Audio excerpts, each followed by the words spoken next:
Group आहे being Malvani म्हणून, मालवणी लोकांचा ग्रुप आहे. त्यांनी ते उचलून त्यांच्या फेसबुक ग्रुपवर टाकलं आणि मला लिंक पाठवली. ते मी बघत होतो उत्सुकतेने, तर दर तासाला हजार व्ह्यूज वाढत होते. एवढं ते लोकांनी उचलून धरलं.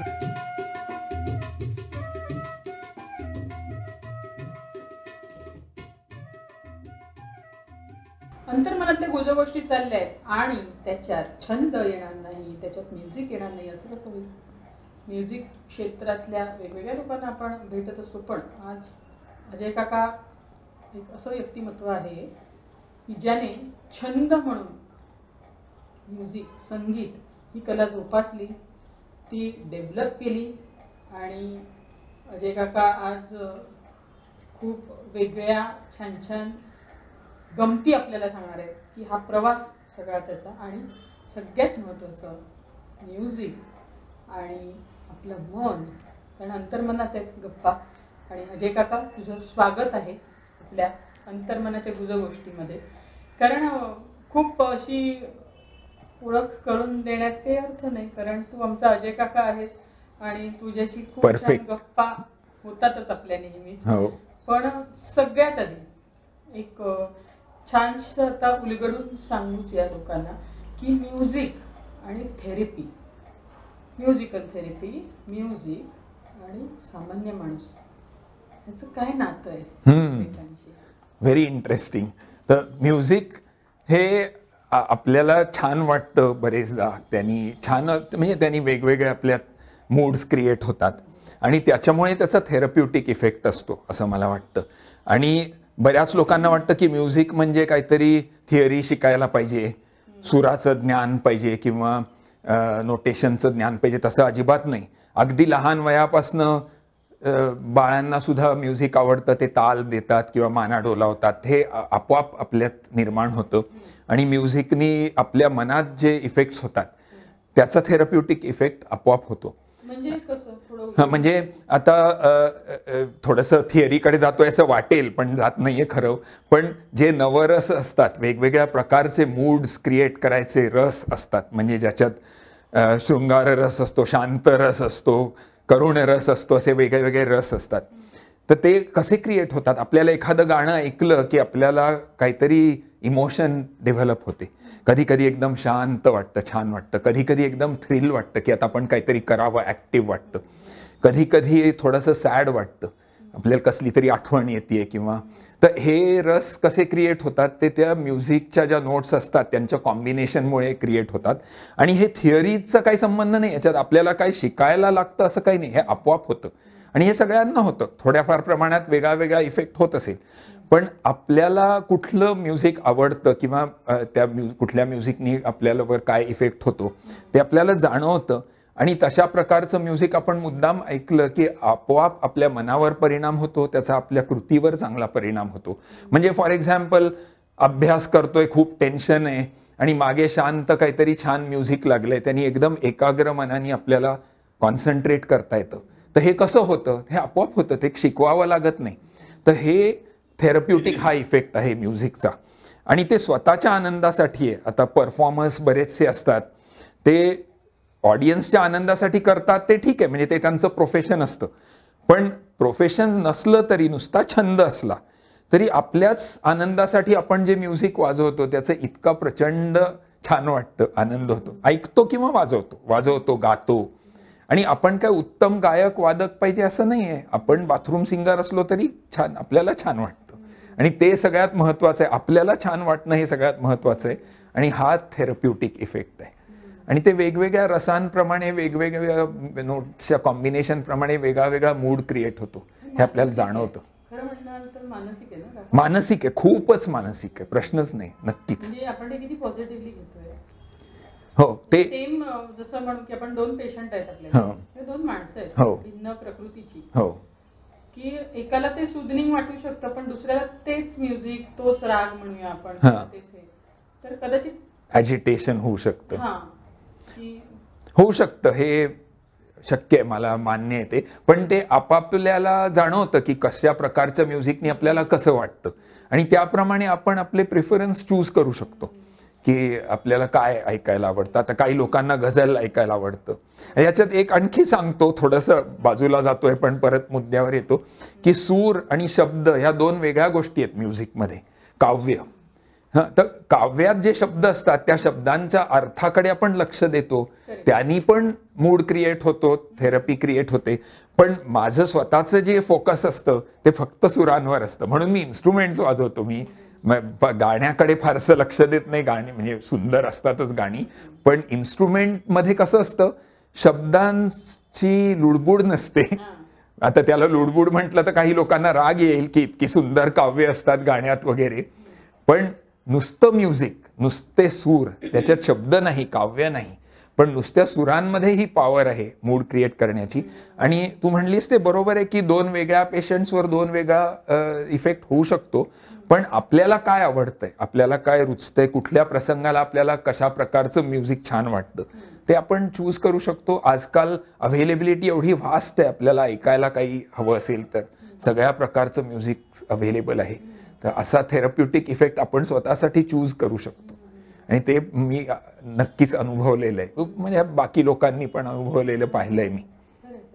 पण हे असं खरं आहे का जे आम्ही ऐकलंय, म्हणजे थोडा वेगळा विषय आहे हा, पण की आजारी माणसांना, म्हणजे आजारी म्हणजे आपण असं म्हणूया की मानसिक व्यथेत असलेल्यांना किंवा शारीरिक व्यथा असलेले मंडळी जी आहेत, किंवा आणखीन काही की आपण म्हणू कोपअप करण्यासाठी, तर कुठल्या इन्स्ट्रुमेंटचं कसं काय सांगड असते की व्हायब्रेशन्स ते इन्स्ट्रुमेंट आणि समोरच्या त्या पेशंटवर होणारा परिणाम, याबद्दल थोडंसं काका विस्तृत सांगणार आम्हाला की काय. आता मी काही जाणकार नाही बरं का, मी जे सांगणार ते अमॅच्युअर लेव्हलला सांगणार, मला स्वतःला जे वाटलं ते. तुला जाणवलंय, हो, जाणवलंय ते सांगतो. इन्स्ट्रुमेंट्सची टिंबर असते वेगळी वेगळी. तर आता या पर्पजसाठी की ज्या कोणीतरी ॲजिटेटेड आहे, आयदर म्हणजे फिजिकल त्याला काही व्याधी आहेत म्हणून, त्रास होतोय म्हणून, किंवा मनामध्ये अँझायटी आहे, टेन्शन आहे, अशा लोकांना फ्लूट किंवा असे सॉफ्ट इन्स्ट्रुमेंट्स, लिल्टिंग, ज्याच्यात अटॅक नसतो, असं खूप शार्प स्ट्राईकचं नोट नसतं. Piano is the contrast.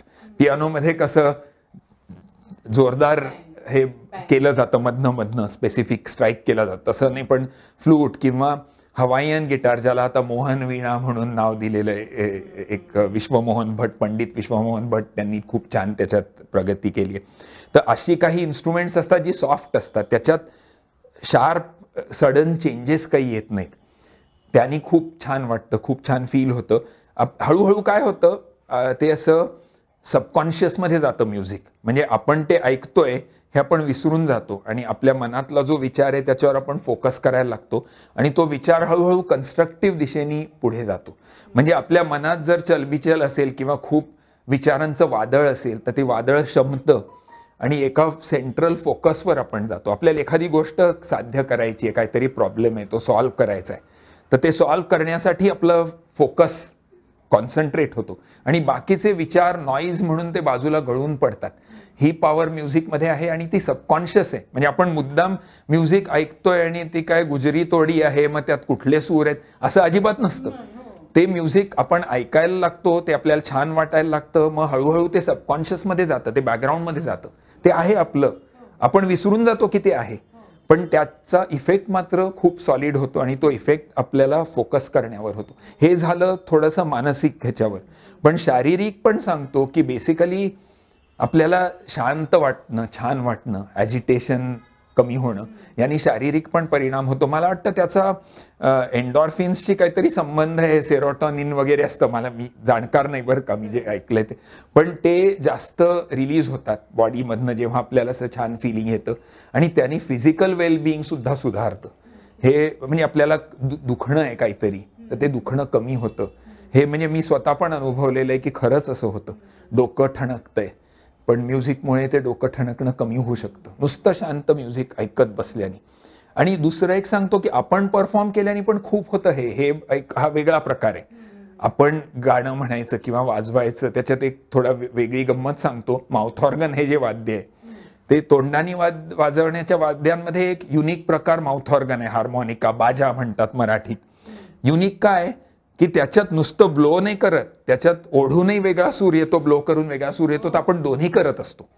आणि त्याच्यामुळे दोन गोष्टी होतात. एक म्हणजे दम लागत नाही. आता सनई, बासरी किंवा एस्पेशली सॅक्सोफोन वाजवायला दम प्रचंड लागतो, ते याला लागत नाही कारण आपण दोन्ही करतोय.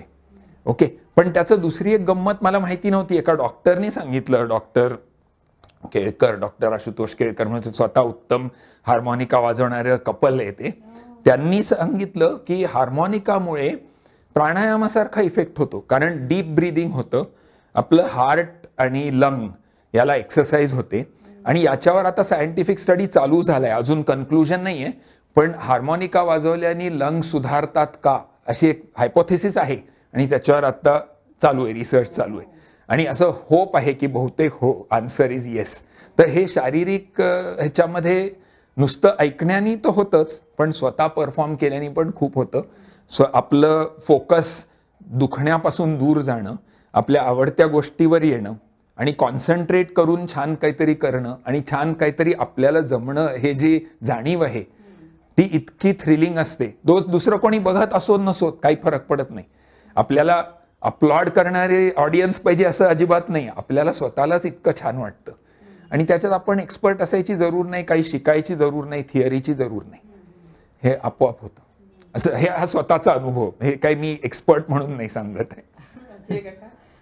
तू तुझ्या एक्सपिरियन्सनी बोलतोस, त्यामुळे ते जे काही तू आत्ता, तुला इतकी इन्स्ट्रुमेंट येतात वाजवायला आणि तू अनेक कार्यक्रम सुद्धा केलेले आहेस.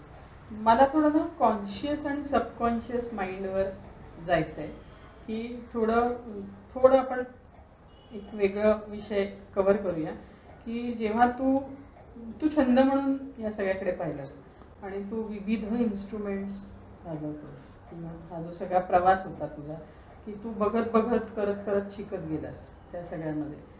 तर जसं मला इथे सांगायला आवडेल की तुझं स्वतःचं पण एक यूट्यूब चॅनल आहे आणि तो किस्सा तू सगळ्यांना शेअर कर की एक तुझा असंच काहीतरी तू एक व्हिडिओ बनवला होतास म्युझिकचा, जो व्हायरल झाला, जो मिलियन्समध्ये व्हायरल झाला. आणि तो किस्सा मला माहिती आहे, पण आपण सगळ्यांना शेअर करूया की थोडं तिकडे जाऊन परत आपण येऊया आपल्या विषयाकडे. हां, ते गंमत अशी आहे की मी जलतरंग ट्राय करायला लागलो वाजवायला आणि जमलं मला ते. एक मला फार, मी लकी आहे की मला एखादं वाद्य हातात घेतलं आणि गाणं माहिती असेल तर थोडंफार ट्राय करून जमतं. त्याच्यात मी काय फार मेहनत करत नाही, करावी लागत नाही. तर जलतरंग मला जमायला लागल्यावर मी एक कोळी गीत वाजवलं, मी डोलकर दर्याचा राजा, जलतरंगवरती. आणि ते मी माझ्या युट्यूब चॅनलवर पोस्ट केलं. युट्यूब चॅनलवर माझे 100-200 व्ह्यूज करत 3000 व्ह्यूज वगैरे असं इतपत जातं ते. पण हे काय झालं, एक ग्रुप आहे बिईंग मालवणी म्हणून, मालवणी लोकांचा ग्रुप आहे, त्यांनी ते उचलून त्यांच्या फेसबुक ग्रुपवर टाकलं आणि मला लिंक पाठवली. परमिशन घेतली नव्हती आधी, पण मी खुशच होतो, मी काय कोणी प्रोफेशनल. पण मला त्यांनी म्हटलं की आम्ही असं केलंय, चालेल ना तुला? म्हटलं अरे वा, दौडेल. आणि मग गंमत म्हणजे मी बघत होतो उत्सुकतेने, तर दर तासाला 1000 व्ह्यूज वाढत होते. एवढं ते लोकांनी उचलून धरलं. मग लोकांनी मला विचारलं, त्याच्याबद्दल कमेंट्स केल्या. इनफॅक्ट मग मालवणी ग्रुपनी 1 तासाचा माझा प्रोग्राम ठेवला की जलतरंग ट्यून कसा करायचा पाणी घालून, मग ते वाजवायचं कसं, मग गाणी वाजवायची, असा 1 तासाचा लाईव्ह प्रोग्राम केला. मग एवढं प्रचंड थ्रिल झालो. मी माझ्या मित्रांना, बॅचमेट्सना सांगत होतो कि है कोई माइकलाल जो मिलियनेर है, मैं मिलियनेर हूँ. 1 मिलियन व्ह्यूज कोणाला आहे तुमच्यापैकी सांगा. एक त्याला अपवाद आहे, हर्षा भोगले माझा क्लासमेट आहे, तो एक अपवाद आहे. त्यातला किती मिलियन्स असतील व्ह्यू, तो मोठा माणूस आहे. पण ही गंमत झाली. आणि त्याच्याहून जास्त थ्रिल मला कधी झालं, आम्ही शेजारच्या जवळपासच्या एका दुकानात गेलो होतो. तर तिथे दुकानातला एम्प्लॉई एक होता, साधा सिंपल माणूस होता. त्यांनी माझ्याकडे चमकून पाहिलं आणि म्हणलं की साहेब, ते भांडी वाजवणारे तुम्हीच ना म्हणे. मला प्रचंड आनंद झाला की कोण कोण बघतं आपलं व्हिडिओ, भांडी वाजवणार. आणि मग त्याच्यात मग लोक गमतीदार प्रश्न विचारायला लागले की ते ट्यून कसं करतात. मग त्याच्यात पाण्याऐवजी दुसरं काहीतरी ओतलं, सरबत ओतलं, बियर ओतली तर वेगळा आवाज येईल का वगैरे, असं गमती विचारायचे. ते माझं ह्याचा व्हिडिओ जर डोलकरचा बघितला तर अजून एक गोष्ट लक्षात येईल की मला जलतरंग इझिली मिळत नाही बाजारात. तर माझ्याकडे जो सेट मुश्किलीने मिळाला तो अर्धा मुर्धा आला, त्याच्यात काही फुटकी भांडी आली, तर पूर्ण 2.5 ऑक्टेव्स 2.5 सप्तक कव्हर होईना. तर माझा जरा हिरमोट झाला, म्हणून मी विचार करायला लागलो आता काय करावं. तर मी माझ्याकडे क्रिस्टल ग्लासेस होते व्हिस्कीचे, ते ट्राय करून पाहिले, ते उत्तम वाजतात. बिअरचे ग्लासेस उत्तम वाजतात. तर माझा व्हिडिओ पाहिला असता त्याच्यात 3/4 भांडी आहेत सिरॅमिक जलतरंगची प्रॉपर, बाकीचे व्हिस्की आणि बिअरचे ग्लासेस आहेत वरच्या नोट्स, आणि ते उत्तम वाजतात. ही डिस्कव्हरी झाली. म्हणून मग लोक विचारायची की त्याच्यात काय ओततोस तू म्हणून. असं गमतीशीर भाग. पण ठीक आहे, जे छंद म्हणून तू सुरू केलंस छंद, आणि त्याचं एक छान असं गमतीशीर किस्से घडत घडत ते इथपर्यंत सगळा तुझा प्रवास आहे मस्तपैकी. तर मला एक वेगळा प्रश्न काका, की जस्ट सगळ्या ऑडियन्सलाही पडला असेल की हे शिकत कसं गेला असतो, की आपण फक्त आता जलतरंग बद्दल बोलतोय, पण फ्लूट, हो खूप फ्लूट, माउथ ऑर्गन, गिटार, या काही गोष्टी गंमत सांगतो. मी बनारसला होतो शिकायला, बनारस हिंदू युनिव्हर्सिटीमध्ये. तिथे मला एक तर आहे की माझ्या आईमुळे जात्याच थोडंसं म्युझिकची आवड आणि ज्ञान, म्हणजे थिअरेटिकल नाही प्रॅक्टिकल ज्ञान आपोआप आलं होतं. तर ते होतं, त्याच्यामुळे हे जमलं असं मला वाटतं. नाही, ती आई सतार आणि व्हायोलिन वाजवते. आता 90 वर्षाची आहे, आता वाजवू शकत नाही, तिला ऐकू कमी येतं. पण तिच्याकडे व्हायोलिन शाळेत हुजूर पागेत प्राइज म्हणून गिफ्ट मिळालेलं अजून उत्तम स्थितीत आहे. ते आता साधारण 75 वर्ष जुनं आहे व्हायोलिन. ती शाळेत होती, म्हणजे 15 वर्षाची पण नसेल. पण एनिवे, तर ते सगळं होतं. तिने माझ्या 2 मोठ्या भावंडांना, मी तेव्हा टॉडलर होतो 3 वर्षाचा, त्यांना गाणं शिकायला पाठवलं. आणि ते म्हणजे फारसे राजी नव्हते, पण त्यांना जायचं. मी त्यांच्या बरोबर लुडबुड करायला जायचो. आता गंमत अशी की तेव्हा जे मास्तरांनी सांगितलेलं मला सगळं अजूनपर्यंत पाठ आहे. त्यांना ऐकण्या माहित नाही, भावंडांना, ताई दादाला. पण मी शिकलो पुढे कसं, इनडायरेक्टली शिकत गेलं. इनडायरेक्टली तिथे काही सूर आणि कसं गाणं काढायचं वगैरे ते शिकलो. वाद्याचं नाही, वाद्याचं मी कॉलेजमध्ये शिकलो बनारसला असताना. माझा रूम पार्टनर होता, तो रॉक गिटारिस्ट होता. मला वेस्टर्न म्युझिकचं शून्य ज्ञान. मी चंद्रपूरला वाढलेलो आहे, बारीक शहर गावात वगैरे. मला काही इंग्लिश पण धड येत नव्हतं. पण मला रॉक म्युझिक वगैरे काय म्हणजे माहिती नव्हतं. पण तो जे काय करायचा ते मला फार आवडायचं. त्यांचा गिटारचा सुंदर ग्रुप होता, छान ग्रुप होता. तो माझा रूम पार्टनर होता. त्याला मी एकदा विचारलं की अरे, मी तुझ्या गिटारवर असंच गंमत म्हणून वाजवून पाहिलं तर चालेल का. त्यांनी असं चवताळून तो मला म्हणला, हात लावायचा नाही, हात लावलास तर लक्षात ठेव फोडून काढीन म्हणून. डबल रूम होती, शेअर्ड रूम. तर मी दचकलो की नको रे बाबा. तरी तो जेव्हा नसायचा तेव्हा मी वाजवायचो बिंदास त्याचं गिटार. तर असं मी शिकलो आणि ते बरीच महिने चाललं ते. पण एक दिवशी त्याचं स्ट्रिंग तोडला मी, स्ट्रिंग तुटली. आता मला कुठून आणायची माहिती नाही, तर माझी एवढी मोठी पंचायत झाली. शेवटी ते झाला शोडाऊन. त्यांनी मित्रांना बोलावून वगैरे मला भरपूर, बदललं नाही अगदी, पण मला म्हणलं की काय हे तू दमदाटी केली. आणि माझ्या शेजार पाजारी एक माउथ ऑर्गन वाजवणारा होता, एक फ्लूट वाजवणारा होता. या वाद्यांची मला अजिबात माहिती नव्हती. पण त्यांच्याकडनं बॉरो करून मी सहज गंमत म्हणून ट्राय केलं आणि मला सहज जमलं. हे म्हणजे हे डिस्कव्हरी अतिशय थ्रिलिंग होती की आपल्याला जमतं. मग तो मला विचारायला लागला की अरे हे तुला कसं जमलं, तुला नोटेशन कुणी दिलं. नाही, नोटेशन बिटेशन कसलं, मला माहिती नाही नोटेशन म्हणजे काय ते. आता मला माहिती आहे, पण ते वेगळं. पण असं होत गेलं. मग तोच मला विचारायला लागला की हे दुसरं एखादं गाणं कसं वाजवायचं मला करून दाखव. हे रिअलायझेशन एवढं थ्रिलिंग होतं. तर असं ते होत गेलं. आणि तेव्हा मी म्हणजे अमॅच्युअर लेव्हलला मी काय स्टेज परफॉर्मर नव्हतो, पण ट्राय करत होतो. हवाईयन गिटार शिकलो तेव्हा. सुंदर हवाईयन गिटार ऐकायला मिळालं कोणाचं तरी. हवाईयन गिटार म्हणजे साधं गिटार असतं, पण त्याच्यात इंडियन नोट्स वाजवतात, कारण ते हेवी मेटल रॉडनी नुसतं अलगट टच करून स्लाइड करता येतं. स्ट्रिंग म्हणजे मींड काढता येते. तर ते मी तिथे पाहिलं म्हणून मी शिकायला लागलो आणि ते मला इझिली जमलं. तर ते असं ते सुरू झालं. आणि मध्ये बरीच वर्ष काहीच करत नव्हतो. आता रिटायरमेंटचं जवळ आलो आणि मग टाइमपास करायला काहीतरी छंद म्हणून परत सुरू केलं. आणि मग हे यूट्यूब चॅनल माझा एक 4-5 वर्ष जुना आहे. तर ते 4-5 वर्षापासनं चालू केलं हे परत. तर असं झालं ते. पण सगळं स्वतःहून. मला कधी कोणी मी शिकायला गेलो, मी फक्त तबला गुरुकडनं शिकलेलो आहे. आणि ते थोडासाच शिकलो, म्हणजे त्याच्यातही काय फार उस्ताद नाही झालो. पण बनारसला असताना म्युझिक कॉलेजमध्ये, त्याच्या आधी शाळेत, नागपूरच्या शाळेत पण तबला थोडासा शिकलो होतो, आणि बनारसला म्युझिक कॉलेजमध्ये जाऊन तबला थोडासा शिकलो. बाकी काही शिकलो नाही. बाकी सगळं स्वतः शिकलो, म्हणजे स्वतः शिकलो, गुरुकडून शिकलो नाही. हे किती फनी आहे ना. बाकी मला काही येत नाही, फक्त एवढंच येतं. बाकी मला काही येत नाही, फक्त एवढंच वाजवू शकतो, किंवा मला खूप काही येत नाही. हे जी काय तुझा मोठेपणा आहे सगळ्या आवडण्याचा, की पण जोक्स अपार्ट, की छंद कुठल्याही वयात जोपासता येतो, हे तू सिद्ध केलेलं आहे. अगदी अगदी. की आजही तू वेगळे वेगळे इन्स्ट्रुमेंट्स ट्राय आउट करत असतो. तुला असं वाटत असतं की म्युझिक मध्ये वेळ जाणं, वेळ छंद म्हणून घालवणं, हा आनंद वेगळा आहे अगदी तुझ्या दृष्टीने. अगदी. आणि हे फक्त माझ्या बाबतीत नाही, मी इतरांच्या बाबतीत पण पाहिलेलं आहे. एक गायक आहेत उत्तम, ते गीत रामायणवर प्रोग्राम करतात. ते 60 उलटण्यानंतर गायला शिकायला सुरुवात केली त्यांनी, आणि ते आता फुल लेंथ प्रोग्राम्स करतात. ते असं खूपच आहे, म्हणजे असं आयडियल आहे लोकांसमोर उदाहरण आहे. पण हे खरं आहे की वयाचं काही हे नाही, बंधन नाही. एकच गोष्ट आहे की बरेच लोक काय करतात, काहीतरी शिकायला जातात तेव्हा त्यांच्या स्वतःकडनं एक्सेसिव्ह अपेक्षा असतात की आपण हे करू. जसं लहानपणी मुलांना शाळेत पाठवतात काहीतरी शिकायला वगैरे, ते पेरेंट्सना चुकीच हाऊस असते की तो कुठेतरी कॉम्पिटिशन मध्ये आला पाहिजे, एक्सपर्ट झाला पाहिजे. स्वतःकडनं फार अपेक्षा ठेवू नये, मग ते सोपं जातं. हे थोडंसं करून बघायचं, थोडंसं जमलं की आपल्याला हुरूप येतो की अजून एक पुढची पायरी चढायची.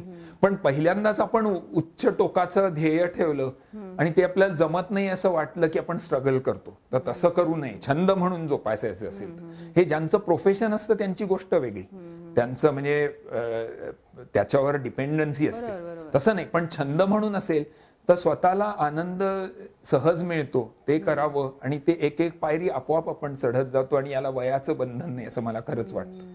खरंय खरंय खरंय. म्हणजे जसं आपण म्हटलं की वेगवेगळ्या आजारांवर वेगवेगळ्या रागांचा परिणाम होत असतो, तसं अशी काही स्पेसिफिक इन्स्ट्रुमेंट आहेत का की स्पेसिफिक एखाद्या आजारासाठी ते सूदनिंग असू शकतात?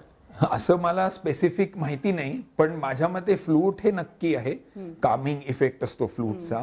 तर एक कॉल ऑफ द व्हॅली म्हणून एक अल्बम आहे, एक्सपर्ट्सचा आहे. तर त्याच्यात फ्लूट आणि हवाईयन गिटार हे मुख्यत्वाने वापरलेले आहेत. हा, आणि एक अजून छान आहे, मी मगाशी म्हटलं ते, आता मला करेक्शन सांगावं असं वाटतं की ज्या इन्स्ट्रुमेंटमध्ये स्ट्राईक असतो त्याचा वेगळा इफेक्ट सूदनिंग नसतो असं मी म्हटलं. पण याला एक अपवाद म्हणजे हे काय बरं, शततंत्री वीणा म्हणतात त्याला. ते म्हणजे मला तो शब्द आठवत नाही, आपण ते नंतर वाटल्यास परत हे एडिट करू. पण संतूर, त्याला ओरिजिनल नाम शततंत्री वीणा आहे. तर संतूर आम्हाला आता नॉलेज असणं शक्यच नाही काही. संतूरला शततंत्री म्हणजे त्याच्या 100 तारा असतात असं हे म्हणजे इमॅजिनेशन आहे. खऱ्या 100 नाही, एवढ्या नसतात. पण संतूर हे स्ट्राईक वालं वाद्य आहे, पण त्याचा खूप सुंदर सॉफ्ट जेंटल इफेक्ट येतो. तर संतूर, फ्लूट आणि हवाईयन गिटार हे कॉम्बिनेशन अतिशय सुदनिंग असतं असं मला वाटतं. त्याच्यात स्मूथ ट्रान्झिशन करता येतं, त्याच्यात कमी जास्त लाऊडनेस कंट्रोल करता येतो, अशा बऱ्याच गोष्टी त्याच्यात करता येतात. त्याच्यामुळे ते सुदनिंग असेल प्रकृतीसाठी असं मला वाटतं. पण म्हणजे मी काय एक्सपर्ट नाही त्याच्यातला, असंच माझ्या अनुभवावरून सांगतो असं मला वाटतं. तू काय काय इन्स्ट्रुमेंट वाजवलेत, आपण आता तेही सांगूया ना सगळ्यांना. हा, इन्स्ट्रुमेंट्स मी काय काय वाजवतो. आता फ्लूट वाजवतो, कीबोर्ड वाजवतो म्हणजे सिंथेसायझर, पियानो. आता मी रिसेंटली पियानो घेतला कारण एवढी हाऊस म्हणून पियानो वाजवायला लागलो. हवाईयन गिटार वाजवतो. पण 2-3 गमतीदार इन्स्ट्रुमेंट सांगतो. एक म्हणजे मला सॅक्सोफोनची फार हाऊस होती, पण मला ते झेपणार नाही असं वाटत होतं, त्याला दम श्वास खूप लागतो. तर माझ्याकडे एक डिजिटल व्हर्जन ऑफ सॅक्सोफोन आहे, त्याला एरोफोन म्हणतात, रोलँड कंपनीचा. त्याचा आवाज सॅक्सोफोन सारखा येतो, पण ते डिजिटल इन्स्ट्रुमेंट आहे, ते अँप्लिफायरला लावता येतं आणि ते छान वाजवता येतं. ते एक मी वाजवतो. अशी एक अजून गंमत म्हणजे आयपॅड वरती एक ऍप आहे जिओ श्रेड म्हणून. तर त्याच्यावरती आपल्याला कीबोर्ड सारख्या कीज दिसतात आणि त्याच्यात बोट शेक करणं, टॅप करणं, स्लाइड करणं, याचे सगळ्याचे वेगळे वेगळे इफेक्ट्स येतात. तर हे अजून एक डिजिटल इन्स्ट्रुमेंट आहे, ते अप्रतिम वाजतं. एक महेश राघवन म्हणून क्लासिकल वाजवणारा फॅन्टास्टिक वाजवतो ते जिओ श्रेड. त्याचं बघून मी ऍप डाउनलोड केलं आणि वाजवायला लागलो. ते हे अजून एक आहे. असे गमतीदार बरीच इन्स्ट्रुमेंट्स आहेत. एक मेलोडिका म्हणून आहे, ते माउथ ऑर्गन सारख्या रीड्स असतात त्याच्यात, पण ते तोंडाने ट्यूब वाजवायची असते. त्याच्यामुळे त्याचा अकॉर्डियनचा इफेक्ट काढता येतो, कारण जोर कमी जास्त करता येतो आणि कीबोर्डवर असं वाजवायचं असतं ते. तर असं एक इन्स्ट्रुमेंट आहे. ही जरा अनयुज्युअल आहे. ती माझ्या चॅनेलवर लोक बघतात आणि मला प्रश्न विचारतात की हे केवढ्याला मिळतं, ते कसं वाजवायचं, कारण ऍप वगैरे म्हणजे सोपं असतं डाउनलोड करून लोकांना ट्राय करायला.